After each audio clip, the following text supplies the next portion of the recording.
सोचिए, एक पल में ही आपका घर, आपकी जमीन और आपकी यादें सब पानी में डूब जाएं। पंजाब, जिसे अनाज का कटोरा कहा जाता है, ऐतिहासिक बाढ़ की मार झेल रहा है।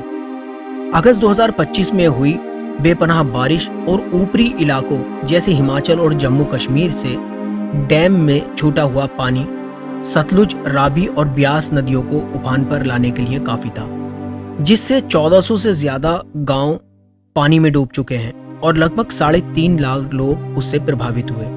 ये बाढ़ 1988 के बाद की सबसे ज्यादा विनाशकारी मानी जा रही है।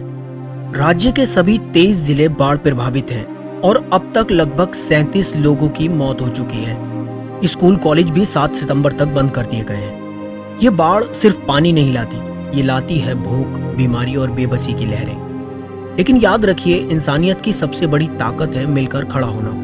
पंजाब सरकार और राहत एजेंसियां युद्ध स्तर पर बचाव और राहत कार्य में जुटी हैं। साथ ही लोक कल्याण संगठनों जैसे खालसा एड ने राशन पैकेट्स और मेडिकल सहायता जैसी आपातकालीन सेवाएं प्रदान की हैं। इस मुश्किल वक्त में हमारी दुआएं, सहायता और भागीदारी ही असली सहारा बन सकती है।